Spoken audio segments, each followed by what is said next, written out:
అయింది సార్. 3 సంవత్సరాలు బట్టి ఆరోగ్యం బాగోట్లే, ఎవరు పట్టించుకోవట్లా. నీకేం కావాలి? నాకేదో సహాయం చేయండి సార్, తింటాకు కూడా జరగట్లేదు. నీ ఆరోగ్యం ఉంది కదా, ఏమవదు. ఓన్లీ ఒక మాత్ర వేసుకుంటా ఉండాలి రోజు. వేసుకుంటున్నాను సార్. వేసుకుంటున్నావా? వేసుకుంటున్నాను సార్. నిమ్మ వచ్చింది, మళ్ళీ ఊపిరితిత్తులు పాడైపోయింది అన్నారు, ఆక్సిజన్ అందట్లేదు. ఇప్పుడు ఏ డాక్టర్ చూపించుకుంటున్నావు? విజయవాడ గవర్నమెంట్ హాస్పిటల్ చూపించుకున్నావా? కొన్ని డబ్బులు ఉంటే ఎట్లా ఇది వేసుకుంటావా?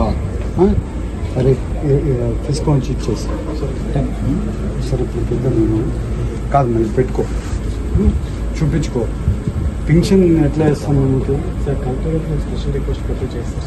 స్పెషల్ రిక్వెస్ట్ పెట్టి నాకు ఒకసారి పెట్టు. మరి నాకు ఇంపార్టెంట్ ఇది చేసి కాదమ్మా. 4,000 వస్తుంది, సరిపోతుంది? అది సరిపోతుంది, నెలకి 4,000 సరిపోతుంది.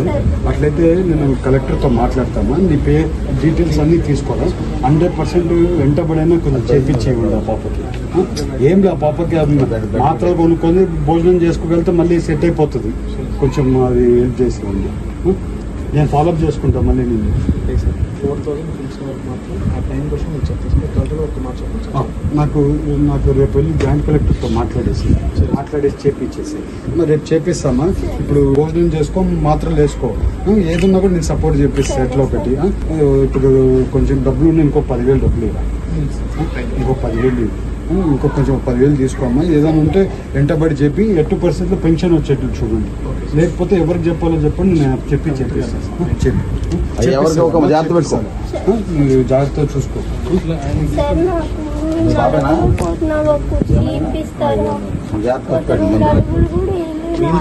ఏం కుర్చీ కావాలమ్మా?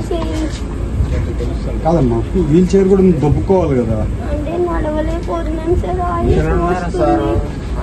నేనే ఉంటున్నానండి. సరే, నీకు ఒక వీల్ చైర్ ఇస్తాను అమ్మా, రేపు పంపించేస్తా. తీసుకొని ఇచ్చేస్తా, రేపు పంపిస్తాను అమ్మా. ఒక వీల్ చైర్ పంపిస్తాను. నువ్వు ఎట్టి పరిస్థితుల్లో పెన్షన్ పెట్టించుకోవడానికి రాకేష్ ఫాలోఅప్ చేసుకో. ఇది పర్సనల్గా తీసుకొచ్చేయండి, మిస్ కానీ ఓకే. కాల్సి కలెక్టర్ చెప్పి వేరే స్పెషల్ ఇంట్రెస్ట్ కింద చేపిస్తానమ్మా, చేపిస్తాను. నువ్వు ఏదైనా ఇబ్బంది ఉందంటే అరే ఇంకో 10,000 ఇచ్చేసి ఫస్ట్ భోజనం చెప్పమ్మా. భోజనం చేసి కొంచెం ఇది ఉండు. బాగా భోజనం చేస్తే ఏమవుతుంది నీకు?